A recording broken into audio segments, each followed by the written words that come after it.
Hello everyone. आज इस video में हम the natural vegetation and wild life देखेंगे। ये चैप्टर नंबर 5 ऑफ क्लास 9 है। ओके, तो वेजिटेशन चैप्टर ऑलरेडी क्लास 7 में भी थी एंड आई बिलीव 6 में भी थी, मुझे इतना कुछ याद नहीं है, बट ये 9 में रिपीट हुई है। ओके, तो let's start the vegetation chapter. तो कभी आपने ऑब्जर्व करी है the type of tree, bushes, grass and birds in the fields and parks and in the ground and in around your school. अपने स्कूल के आसपास आपने कभी देखी है ग्रास, बर्ड्स, स्कूल के around bushes, parks? Are they similar और there are variations? क्या सब एक ही जैसे हैं या उनमें से कुछ आपको अलग भी दिखता है?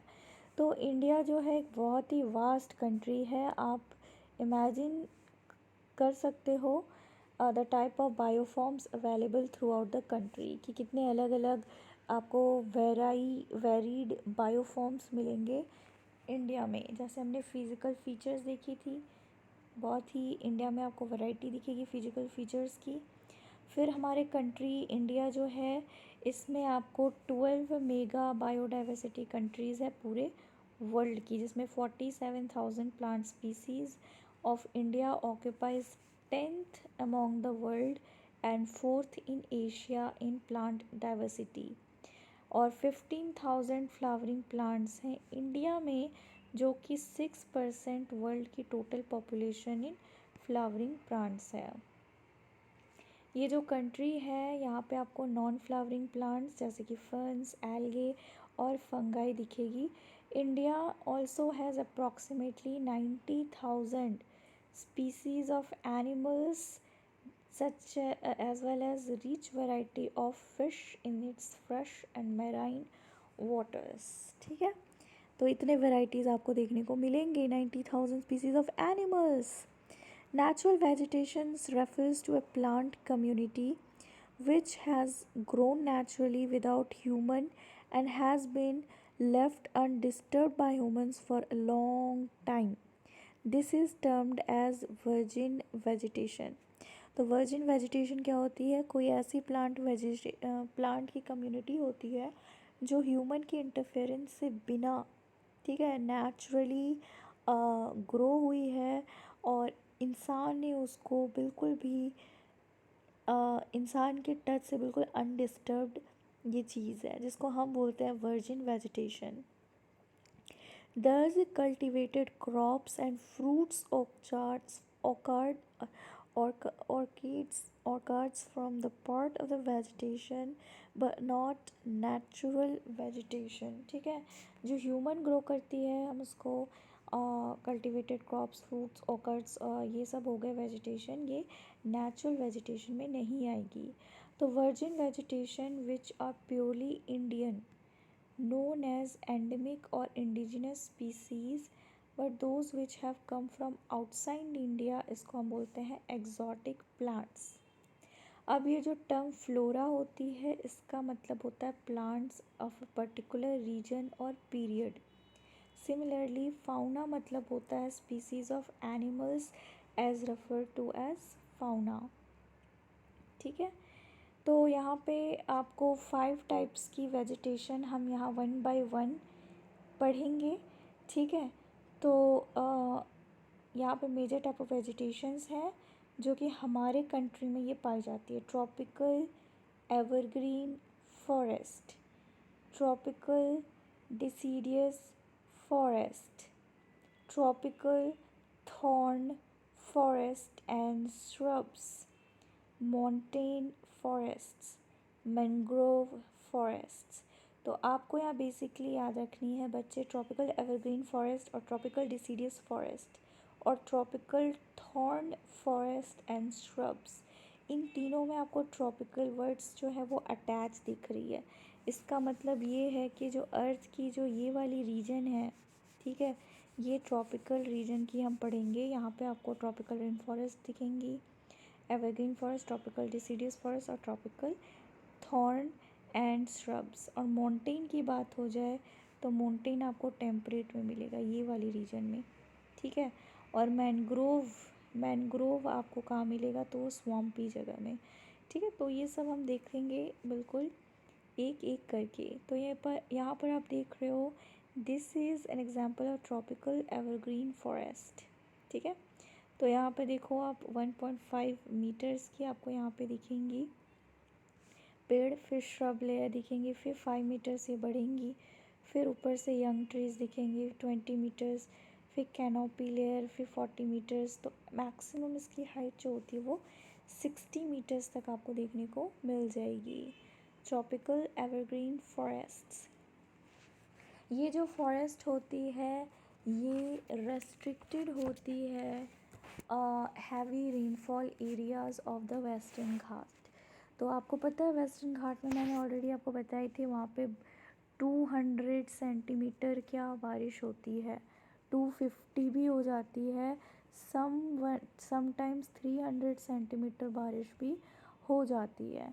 तो यहाँ पे आपको ट्रॉपिकल एवरग्रीन फॉरेस्ट देखने को मिलेगा। And the island of Lakshadweep, ठीक है, लक्षद्वीप में भी देखने को मिलेगी, अंडमान निकोबार में भी मिलेगी, and upper parts of Assam and Tamil Nadu coast में भी देखने को मिल जाएगी।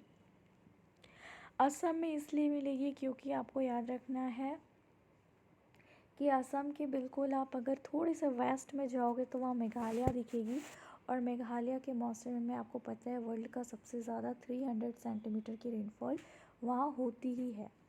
तमिलनाडु कोस्ट में भी बहुत बारिश होती है during the north east monsoon, ठीक है, रिट्रीटिंग मानसून जब जाती रहती है ना, तो तमिलनाडु में बहुत बारिश होती है, तो उसके चलते भी वहाँ पे आपको देखने को मिल जाएगा tropical evergreen forest.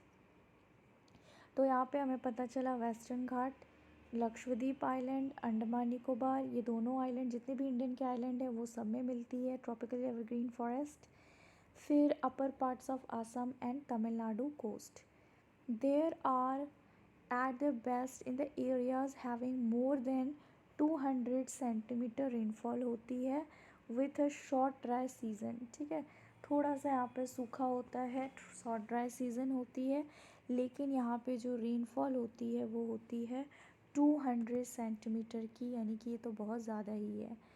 The trees reach great heights up to 60 metre, जो कि हमने ऊपर देखा था 60 मीटर्स की हाइट तक ये रीच करती है या फिर उससे भी ज़्यादा, ठीक है। Since the region is warm and wet throughout the year, अब ये जो रीजन है ये वार्म और भीगी हुई रहती है पूरे साल।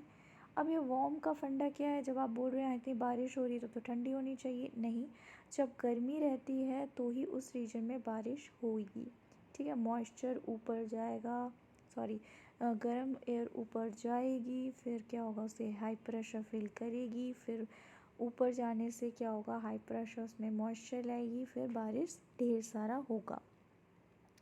तो फिर ये काफ़ी लग्जरियंट वेजिटेशन होती है पूरे वेजिटेशन के काइंड में से, ठीक है, क्योंकि यहाँ एवरग्रीन यानी सदाबहार ये ग्रीन रहती है।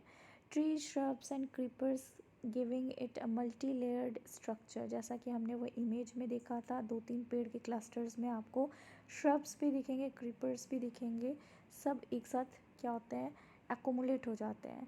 There is no definite time for the trees to shed their leaves, यहाँ पे इनके पास समय ही नहीं है कि इनके पत्ते क्या होंगे, शेड होंगे। तो ये ऑल द टाइम क्या होती है, हमेशा पूरे साल ग्रीन रहती है। Some of the commercially important trees of this forest are, तो कमर्शियली इम्पॉर्टेंट हो गई वो एबोनी हो गई, महगोनी हो गई, रोज़वुड हो जाएगी, रबर एंड सिनकोना, ठीक है। सिनकोना जो होती है ना, इसे मच्छर को मारने की ये होती है, इसकी जो बार्क से यूज़ की जाती है मच्छर मारने के लिए, ठीक है। सिनकोना और रबर भी होती है। The common animals found in this forest are elephant, lemur, deer, monkey, ठीक है, ये सब मिलती है यहाँ पर। ये आप थोड़ा बहुत जानवर के नाम याद रख लेना। वन हॉर्न राइनासोरसेस जो है ये जंगल्स ऑफ आसम में मिलती है, जिसमें हमने पढ़ा था अपर पार्ट ऑफ असम में एक ट्रॉपिकल एवरग्रीन फॉरेस्ट मिलेगी, और वेस्ट बंगाल में वन हॉर्न राइनासोरस देखने को मिलती है।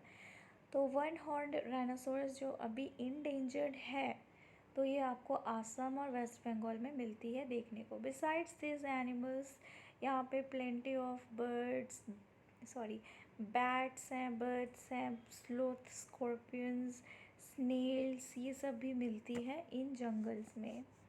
अब हम ट्रॉपिकल डिसीडियस फॉरेस्ट में आ जाते हैं। ट्रॉपिकल डिसीडियस फॉरेस्ट काफ़ी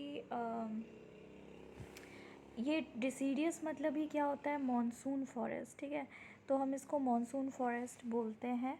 और अगर इसका नाम जब मॉनसून हो गया तो आप ओबियसली अपने दिमाग से सोच सकते हो कि इंडिया का क्लाइमेट जो होता है वो भी मॉनसूनल होती है। तो जब मॉनसूनल दोनों हो गई तो इसका मतलब कि इंडिया में जो वेजिटेशन होगी वो सब ट्रॉपिकल डिसीडियस फॉरेस्ट में हम उसको कंसिडर करेंगे।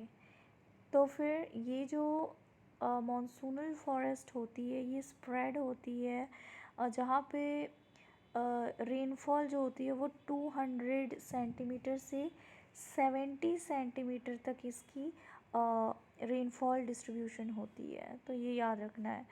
ट्रॉपिकल एवरग्रीन में हो रही थी 200, ठीक है, या मोर। अब यहाँ पे 200 से 70 सेंटीमीटर रेनफॉल होती है। ये आपको ट्रॉपिकल डिसीडियस दिखेंगी। इनमें आपको बहुत सेपरेट ट्रीज़ दिख रही हैं, इतनी ज़्यादा लंबी नहीं है जितना ट्रॉपिकल एवरग्रीन में आपने देखा था। और इसमें क्रीपर्स और ये सब भी देखने को नहीं मिलेगा। दूसरी फैक्ट ये है कि ये लोग शेड करते हैं, ठीक है, अपनी लीव्स को ये शेड करेंगे। ओके, यहाँ से स्टार्ट करते हैं। This type of shed the leaves, ठीक है, ये अपने लीव्स को शेड करते हैं for about 6 to 8 weeks in dry summer, ठीक है। ड्राई समर जब आएगी तो 6 to 8 वीक्स ये अपना लीव्स को शेड करेंगे on the basis of the availability of water. These forest are further divided into moist and dry deciduous. अब जहाँ पे पानी की अवेबिलिटी है और ऐसे रीजन जहाँ पे पानी की अवेबिलिटी नहीं है, तो ये ट्रॉपिकल डिसीडियस फॉरेस्ट अगेन हम सब कैटेगराइज किए हैं इसे, एक मॉइस्ट में और एक ड्राई डिसीडियस में। तो मॉइस्ट डिसीडियस फॉरेस्ट में आपको रेनफॉल जो होगी वो 200 से 100 सेंटीमीटर का डिस्ट्रीब्यूशन देखने को मिलेगी, ठीक है। तो आपको यहाँ पे याद रखना है कि जनरल में हमने जब बात की थी ट्रॉपिकल डिसीडियस वो 200 से 70 थी, लेकिन जब मॉइस्ट डिसीडियस की बात करेंगे, क्योंकि ये मॉइस्ट मतलब ही होता है भीगी भीगी सी मॉइस्चर होगी इसमें, तो इसमें 200 से 100 सेंटीमीटर क्या होगी, रेनफॉल होगी। ये फॉरेस्ट एग्जिस्ट करेगी therefore mostly in the eastern part of the country, ठीक है। आप ईस्टर्न जो भी कोई कंट्री है उसके ईस्टर्न पार्ट में देखोगे तो ये आपको डिसीडियस मॉइस्ट डिसीडियस फॉरेस्ट देखने को मिलेगी। जैसे नॉर्थ ईस्टर्न हो गया, ठीक है, स्टेट्स हो गए, फुट हिल्स ऑफ हिमालयज़ हो गए, झारखंड, वेस्ट ओडिशा एंड छत्तीसगढ़, तो ये सब आपको ईस्टर्न रीजन में दिखेंगी, ठीक है। हिमालयाज़ जो है वो एक्सेप्शन, वो तो नॉर्थ में दिख गई। ईस्टर्न हिमालयाज़ ऐसा कुछ लिखा नहीं हुआ है, बस आप हिमालयाज़ या फुट हिल्स ऑफ हिमालय याद रखना, जो हिमालय के यानी शिवालिक की तरफ है वो। और Jharkhand, west Odisha and Chhattisgarh and on the eastern slopes of the western Ghat, तो वेस्टर्न घाट के ईस्टर्न स्लोप्स में भी आपको ये देखने को मिल जाएगा। टीक जो है ये सबसे डोमिनेंट स्पीसीज़ है इस फॉरेस्ट का, ठीक है। टीक सबसे डोमिनेंट है मॉइस्ट डिसीडियस फॉरेस्ट का। और यहाँ पे बाकी कॉमन जो हो जाएंगे वो बैम्बू, साल, शीशम, सैंडलवुड, खैर, कुसुम, अर्जुन, मुलबेरी और बहुत सारे अदर कमर्शियली इम्पॉर्टेंट स्पीसीज़ आ जाएंगी।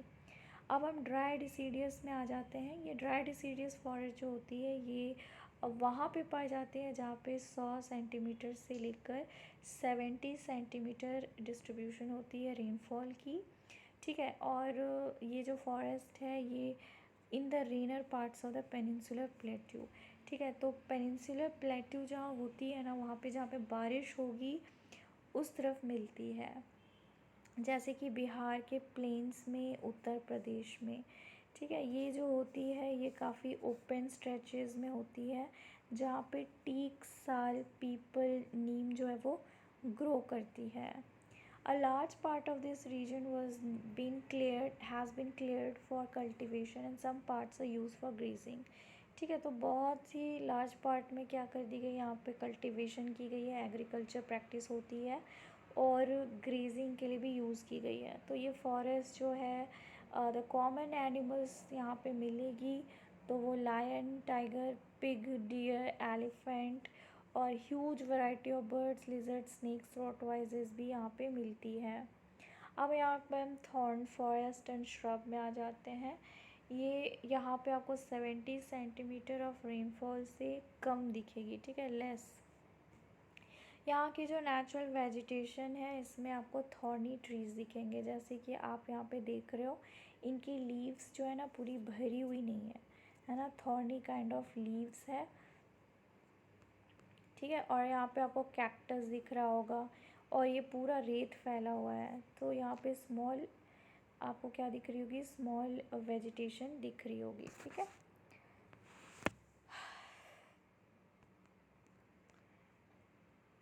यहाँ पर आपको एक मैप में डिस्ट्रीब्यूशन दिखेगी ट्रॉपिकल एवरग्रीन फॉरेस्ट, जो कि यहाँ पे कंसंट्रेटेड है, यहाँ पे कोरोमंडल कोस्ट में, फिर यहाँ वेस्ट बंगाल रीजन में दिखेगी और ये इस तरफ दिखेगी, ठीक है। और ये भी वेस्ट बंगाल ही हो गई, और ये पूरा range of north eastern states, ठीक है।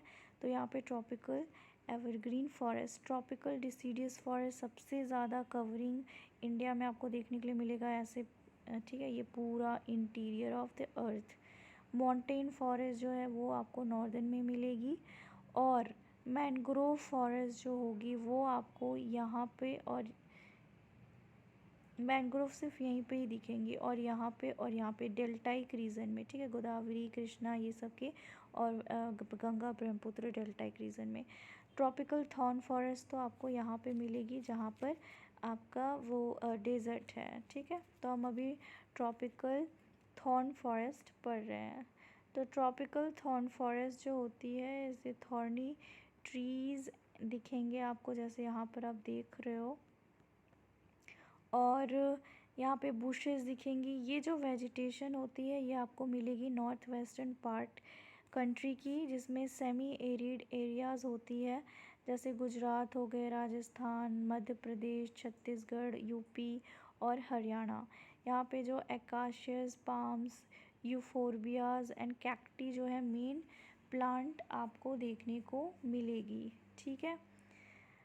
अब ट्रीज़ जो है वो स्कैटर्ड हैं, इनकी लॉन्ग रूट्स हैं, ये डीप पेनिट्रेटेड होते हैं सॉइल में ताकि मॉइस्चर ले पाएँ। स्टेम जो होती है वो सुकुलेंट होती है ताकि वो कंजर्व कर सके वाटर। सुकुलेंट मतलब होता है, तो इनकी जो लीफ होती है वो सुकुलेंट होती है, यानी कि कुछ इस टाइप का शेप होता है, पॉइंटेड लीव्स, ठीक है। और ये कंजर्व करती है वाटर, ट्रांसपिरेशन होती है, ठीक है। Leaves are mostly thick and small to minimise evaporation. This forest give way to thorn forests and shrubs in the arid regions areas. तो फिर एरिड रीजन्स में इनकी आप देखोगे तो आपको थॉर्न्स श्रब्स भी दिखेंगे। ये जो फॉरेस्ट है, कॉमन एनिमल्स यहाँ मिलेंगे, चूहे, mice, rabbit, fox, wolf, tiger, lion, wild ass, horses and camels. Mountain forest ये माउंटेन रीजन में पाई जाएगी, जो कि इंक्रीजिंग ऑल्टीट्यूड में होती है। यहाँ की जो नेचुरल वेजिटेशन ऐसी मिलती है। As such there is a succession of natural vegetation belts in the same order as we see from the tropical to the tundra region. जैसा कि यहाँ पे आपको सक्सेशन दिखेगी, ठीक है, नेचुरल वेजिटेशन बेल्ट्स में, वैसा ही सेम जैसा हमने ट्रॉपिकल देखा था वैसा टुंड्रा रीजन में भी। यहाँ की जो वेट टेम्परेट टाइप फॉरेस्ट जो होती है वो मिलेगी कुछ 1000 से 2000 मीटर्स में, ठीक है। और एवरग्रीन ब्रॉडलीफ ट्रीज़ है जैसे कि ओक्स एंड चेस्टनट्स, ये प्रीडोमिनेट करते हैं। 1500 एंड 3000 मीटर्स के बीच में टेम्परेट फॉरेस्ट कंटेन्ड होती है, कंटेनिंग कॉनिफरस ट्रीज़, ठीक है। तो एक चीज़ आपको याद रखनी है, टेम्परेट फॉरेस्ट, इसमें आपको क्या देखने को मिलेगा, तो कॉनिफरस ट्रीज़ जैसे पाइन, देवदार, सिल्वरफिर, स्प्रूस एंड सीडार, ये सब मिलती है। This forest cover mostly the southern slopes of the Himalayas, place having high altitude in the southern and north east India, ठीक है। हाई ऑल्टीट्यूड में नॉर्थ ईस्ट इंडिया और सदर्न एल्टीट्यूड में। हायर एलिवेशन टेम्परेट ग्रासलैंड्स भी common है यहाँ पे। High altitudes में generally 3600 metre above the sea level temperate forest और ग्रासलैंड्स देखने को मिलती है, जिसमें एल्पाइन वेजिटेशंस दिखता है। सिल्वरफिर, जुनिपर्स, पाइन्स एंड बर्चेस, ये सब कॉमन ट्रीज़ हैं इस फॉरेस्ट का। हाउएवर ये they get progressively stunted as they approach to the snow line, ठीक है। छोटे हो जाते हैं, आपको छोटे होते दिखेंगे क्योंकि स्नो लाइन के सामने ये अप्रोच हो जाती है। Ultimately through shrubs they merge into the alpine grasslands, तो shrubs जो है वो अल्पाइन ग्रासलैंड्स में मिल जाती हैं। These are used extensively for grazing by nomadic tribes like the Gujars and the Bakkarwals. याद रखना है, यहाँ पे गुजर्स एंड बकरवाल्स जो हैं वो देखने को मिलते हैं, ट्राइब्स, ठीक है। Gujjars and Bakarwals. Higher latitude mosses and lichens form part of tundra vegetations. The common animals यहाँ पे मिलते हैं, spotted deer, wild sheep, jack rabbit, Kashmir stag, Tibetan antelope, yak, snow leopard, squirrel, saggihorn, wild ibex, bear and rare red panda, sheep and goats with thick fur. अब हम mangrove forest में आते हैं। ये टाइडल फॉरेस्ट है, ये मिलती है और एरियाज ऑफ कोस्ट जो कि टाइड से इन्फ्लुएंस होती है। Mud and silt get accumulated on such coast, ये आपको देखने को मैंग्रोव फॉरेस्ट मिलेगा, ठीक है। तो मैंग्रोव जो होती है काफ़ी कॉमन वेराइटीज़ है। इनकी जो रूट्स होती है प्लांट्स वो सबमर्ज्ड रहती है वाटर में। डेल्टा ऑफ गंगा हो गई, महानदी, कृष्णा, गोदावरी एंड कावेरी, ये सब कवर्ड होती हैं इन सच वेजिटेशन में, यानी कि ईस्ट फ्लोइंग रिवर ऑलमोस्ट सब रिवर में ये देखने को मिलेगा। गंगा ब्रह्मपुत्र डेल्टा जो सुंदरी ट्रीज़ यहाँ पे मिलती है जो कि प्रोवाइड करती है hard timber, palm, coconut, Quora, आगार, ये सब जो होती है ये पार्ट्स ऑफ डेल्टा में ग्रो करती है। रॉयल बंगाल टाइगर जो है वो फेमस एनिमल है इस फॉरेस्ट का। टर्टल, क्रोकोडाइल्स, घड़ियाल्स और स्नेक्स भी यहाँ पे इस फॉरेस्ट में मिलती है। What will happen if plants and animals disappear from the earth's surface? Can any human being survive under such situation? Why a diversity is necessary and why would it be conserved? अब यहाँ पे आप देखो medicinal plants, ठीक है, फिर wild life आ जाएगी, wild life में ये सब आ जाएंगे, फिर आपको नेशनल पार्क्स देखने को मिलेगा, ये सब पूरे नेशनल पार्क रीजन है, फिर ये जाकर चैप्टर ख़त्म होती है। तो हम जल्दी से इसको कवर कर लेते हैं इन द सेम वीडियो।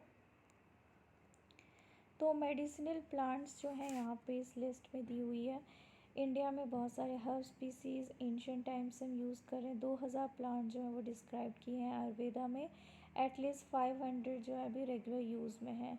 ये जो world conservation unions red list जो है इसमें 352 मेडिसिनल प्लांट जो हैं प्लांट्स हैं, जिसमें 52 जो है वो क्रिटिकली थ्रेटन्ड है और 49 इंडेंजर्ड हैं।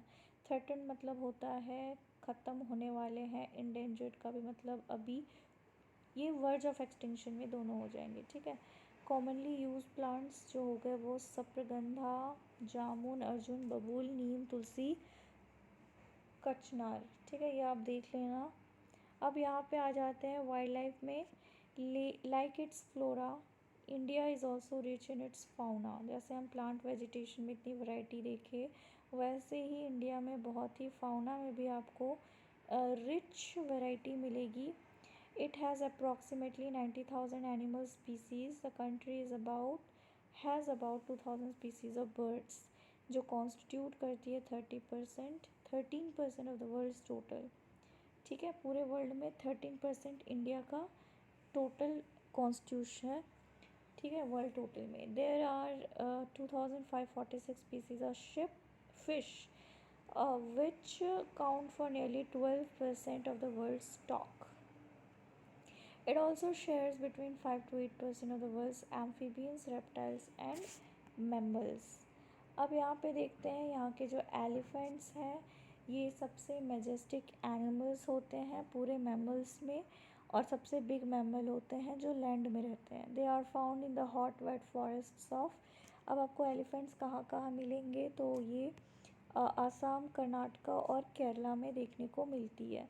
तो कर्नाटका के नीचे ही केरला हो गया और आसाम जो हो गया वो नॉर्थ ईस्ट में हो गया, ये याद रखनी है.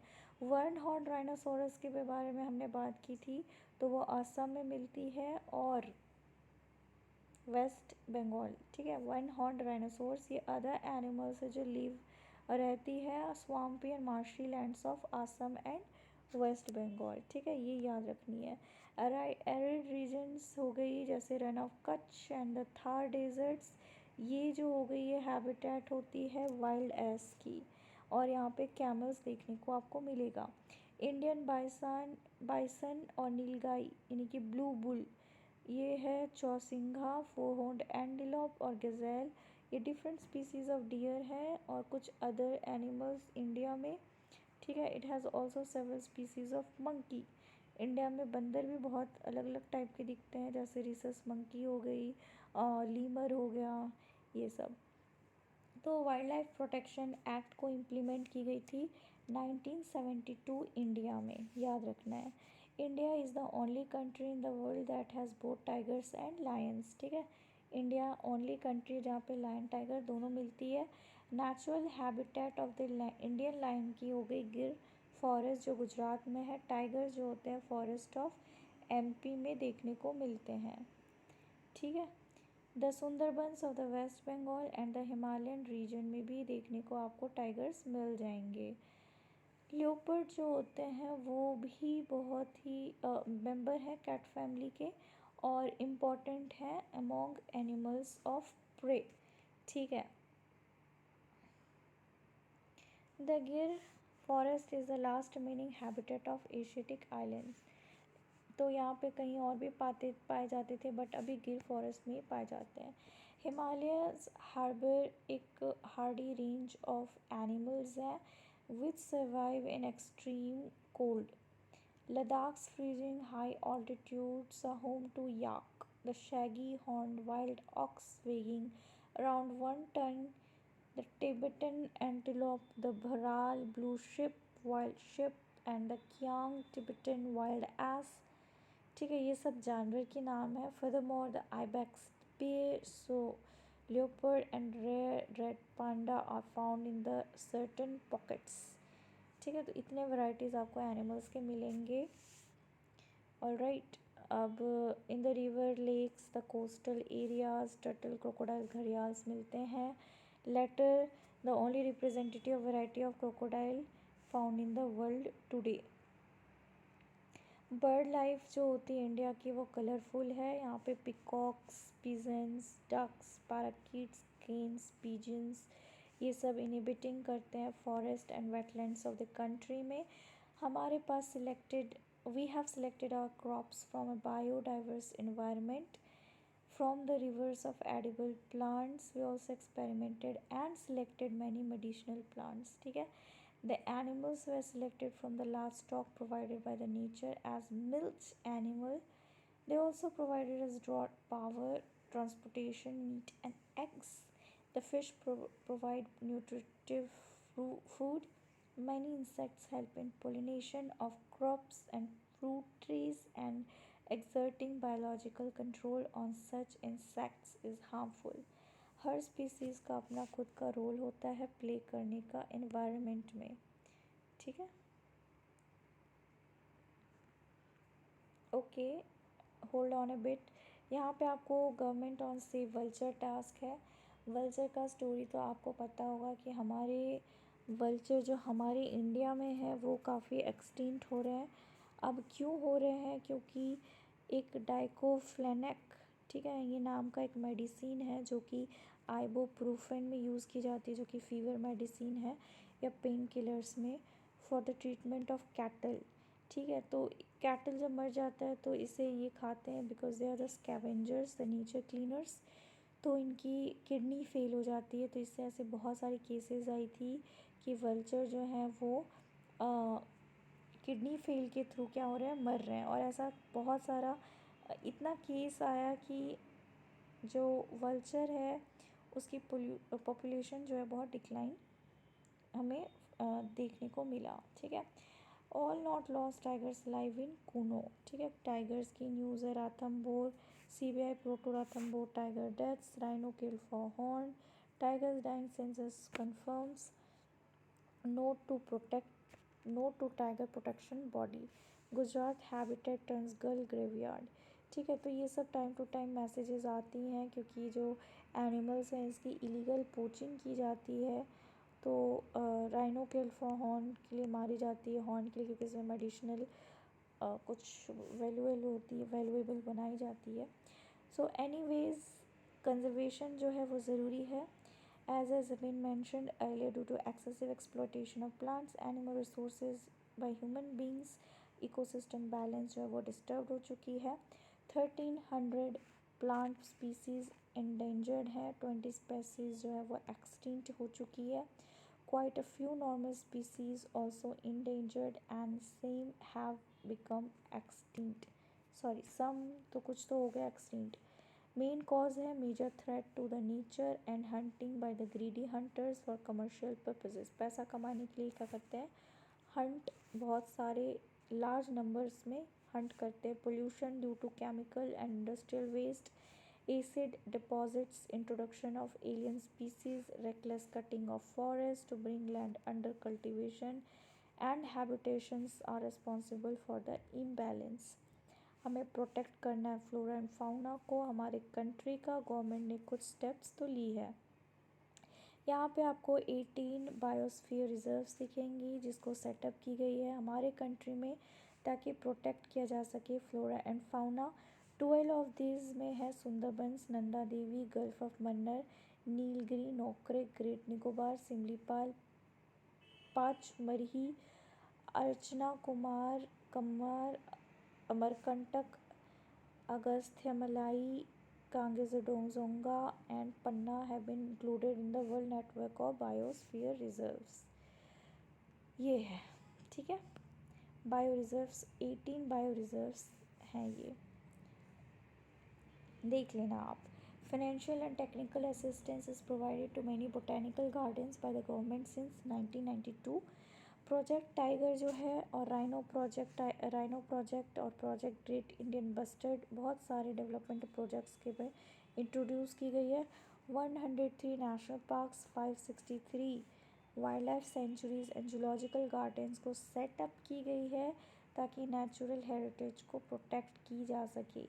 All of us must realize the importance of the natural ecosystem for our own survival. It is possible if indiscriminate destruction of natural environment is put to the immediate end। ठीक है, हमें इसे ख़त्म करनी होगी। माइग्रेटरी बर्ड जो होती है, कुछ wetlands, some of the wetlands of India popular है माइग्रेटरी बर्ड्स के लिए। ठीक है, ड्यूरिंग विंटर बर्ड्स जो हैं साइबेरियन क्रेन आती हैं लार्ज नंबर्स में।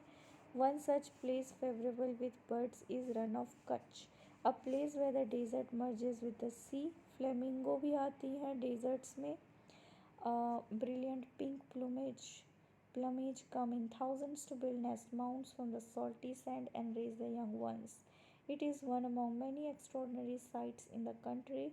It is not a rich natural heritage of ours। पूछी गई है, ठीक है, जब यहाँ माइग्रेटरी बर्ड्स माइग्रेट करने आ रहे हैं तो ये एक बहुत ही प्राउड की बात होती है। तो after all this chapter is completed। I hope you have got the meaning, right? To which one of the following type of vegetation does rubber belong to? Rubber जो है वो ट्रॉपिकल एवरग्रीन हो जाएगी। Cinchona trees are found in the areas rainfall more than, देखो cinchona जो थी, ठीक है, वो 100 सेंटीमीटर होनी चाहिए क्योंकि वो जो थी ट्रॉपिकल एवरग्रीन फॉरेस्ट का था। ठीक है, in which of the following state Simlipal bio reserve located. Simlipal जो है वो ओडिशा में आपको देखने को मिल जाएगा, वहाँ पे नेशनल पार्क भी देखने को मिल जाएगी। Which one of the following bio reserves in India does not include the word one. World network of biosphere. तो गल्फ ऑफ मन्नार था, पन्ना भी था, नीलगिरी थी कि नहीं, मानस शायद होगी। लेट्स सी, यहाँ पे नीलगिरी है, राइट, और गल्फ ऑफ मन्नार भी है, एंड पन्ना भी है, और मानस भी है। तो कौन सा नहीं है? नीलगिरी थी, मानस थी, पन्ना थी, गल्फ ऑफ मन्नार भी है। भाई ये तो सब है। Does not include in the world network of bio reserve. Manas, Nilgiri, gulf of Mannar और पन्ना। पन्ना, मानस, नीलगिरी, गल्फ ऑफ मन्नार, सब है। आप फाइंड आउट करो बच्चे, and let me know in the comment section क्या होगा इसका आंसर। तब तक के लिए सी यू गाइस, बाय।